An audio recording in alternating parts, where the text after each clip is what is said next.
All right, welcome into Coffee with the DJ Coach. My name is DJ Hapa. Very excited to have you with us today.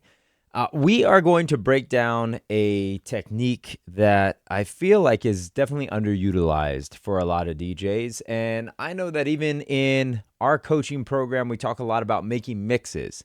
And making mixes is a really great way to be able to share your sound, to share your skill set with potential clients, with fans, peers, all the above, right? And I am not against that in any which way. I think it's still a really great strategy. However, there are other ways to also share what your taste is. And I think that this is a fairly underutilized tool for a lot of DJs, which is creating playlists. Now, a lot of DJs will create playlists and use playlists from a personal perspective. So you'll maybe be on Spotify or Apple Music or wherever you consume your streaming platform, and you might start putting together different playlists for different occasions and things like that. But you don't typically push those public or share those out necessarily. And so today what I want to do is I want to break down not only how you can leverage playlists, but how this could actually even be something that you utilize and you sell as an upsell to a potential client. So let's jump in and I'm going to walk through it. All right, so let's go ahead and switch over to this. I am on Spotify right now. You should be able to see my Spotify screen. This is a playlist that I made called Hapa Picks. Nothing fancy, nothing crazy. This is a public playlist. This is just songs I've had on replay. No order, no restrictions, just music that feels good. Listen on shuffle in order.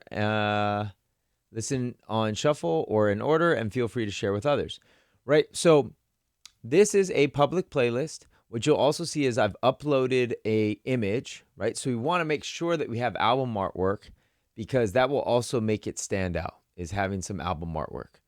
To be honest, like this particular album artwork, I kind of feel like I want to redo it, and I might redo that later. I just used a simple Canva template to be able to utilize. You'll notice that this is in a square. So you want to make sure that you make it in a square and then be able to write a little description, obviously name it. In this case, because I've named it as Hapa Picks, this probably isn't going to really pick up much like search engine optimization. Like when it comes to this, maybe if somebody was searching for some of the songs that are in this list, maybe the playlist would come up. But really, if I were to use, a playlist that like the name was, let's say 90s R&B, right? So by me putting in 90s R&B, you'll see that I made a playlist here as a top result. But if I go to other people's playlists, you'll see, greatest hit 90s R&B classics 90s and 2000s best, right? So you'll have these different ones that will pop up based on that. Now, I'm a firm believer again in trying to put album artwork here. So in this case, I didn't put album artwork here. This one Spotify made, and you'll notice that they've got an image of, it looks like an image of D'Angelo with I Love My 90s R&B. To me, I would recommend, sort of copying a similar vibe to what this is. Typically, pure just text doesn't do as well as some type of imagery. So you'd maybe want to do some type of imagery when it comes to it. This one has just, this type of text that's here. But these are albums. So we're really talking about playlists here. So anyways, I'm going to click back on this. Let me go back to my playlist I was talking about here. So as I went through this and I just started putting songs in here, obviously Spotify has some really great features, which are you can also see what Spotify recommends. Now, some of these songs may fit, some of these songs may be good. I love this button right here, which is refresh. So it'll just give me a clean group. It's trying to go based off of similar music that is in my playlist. However, that sometimes isn't necessarily the best way to go about it. Sometimes though, it'll bring up something that I'm curious about and whatnot. So anyways, this whole idea though of putting together a playlist around a particular theme, I think should also be consistent with what your brand is. So if your brand and where your focus is with your brand is on 90s R&B, then I think it makes sense to be able to put together some playlists with 90s R&B and to be able to share those. Now, you might be wondering, okay, this is great. I've got now a playlist on Spotify. Now what? Well, what you can see is, your profile that is connected here is also clickable. So somebody can click on your profile, learn more about you.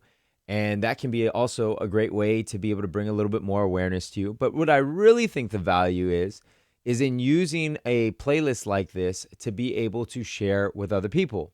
So I actually want to show you, I'm going to show you my website. Let me see if I can. I go to my website. One of the first things that you'll see here is I've got something with the playlist to follow. Right? So if I click on listen now that brings this up to Spotify. Right? So I've got that there. Now, the other thing that I could do though is I could take this playlist and I could also, in the process of sharing it, I can embed the playlist. So I can embed this in an actual website of mine. So instead of somebody then getting kicked back to Spotify, they could actually stay on my website and digest the playlist on my website. So embed playlist can be actually a really great feature. And I do also just kind of want to show you a couple of other things, which is you can invite collaborators. So I know some of you may already be doing this. If you were maybe using a playlist like this to be able to plan for an event with a potential client, you could invite them as a collaborator. They could add songs to this playlist. You could add songs to this playlist. And now you could have a full playlist that is put together that is this collaborative effort, right? And it could work vice versa as well. The client could start with a playlist and then invite you as a collaborator on that playlist as well. I know that in the beginning of this video, I also mentioned the fact that this could be something that you upsell to clients. So let me just kind of show you something that I did. I did an event for Lego and Target, and as a part of what we had put together, I put together a playlist that they ran this playlist. This was a corporate event. They ran this playlist during the times where I was not DJing. So this was a multi-day event. It was an activation. I believe it was actually up in Northern California where we did this.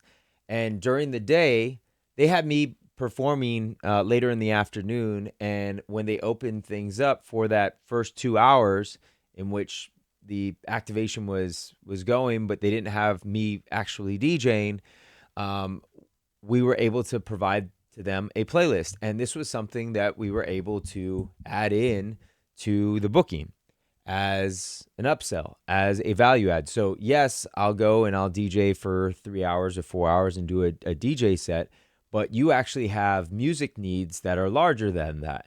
And instead of just this, agency or the corporate client coming up with their own playlist, now they've got their DJ who will be playing later, curating that list. Now, the other benefit of this is now, as a DJ, I now know what's on that playlist, and I know what then either I'm going to avoid when I'm playing live, or I'm going to run again as I'm playing live. But it gives me a better understanding of how that mood was set before I started and before I take over the decks. And so this, again, gives this impression that as a DJ, I have the responsibility of curating the entire musical experience, even when I'm not on the actual turntables. And so, again, I just wanted to remind everybody that this is a tool that I find is often underutilized from what I can see and what I see DJs doing. Now, you also see I added artwork here, right? Like the little Lego guys DJing. That was cool. And then, added in my name there. So playlists also can live much longer.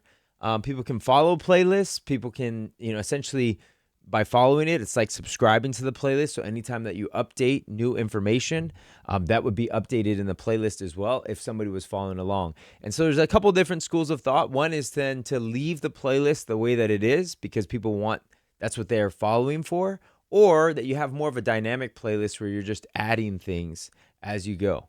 So I hope you found this helpful. It's something that I would encourage everybody to do because as a DJ, you are not just only responsible for mixing, but you are often looked at as a curator. And a big part of being a curator is putting together really good playlists. And so as a DJ, this is something that you should utilize a lot more. You never know where this can lead to. I've got a couple of DJ friends who now spend a lot of time building playlists for corporate companies. And when you're in a coffee shop, they are responsible for that musical experience, which is essentially, what we're talking about here to some degree. And so you never know the doors that could open up here. And there might be a position for you somewhere at some type of brand or some type of company to be able to put together playlists. Thanks for listening. We'll see you on the next one. Hey, thanks so much for watching. If you haven't done so already, please subscribe to the channel for more content like this. And if you want to keep going and keep leveling up, make sure to check out this video over here.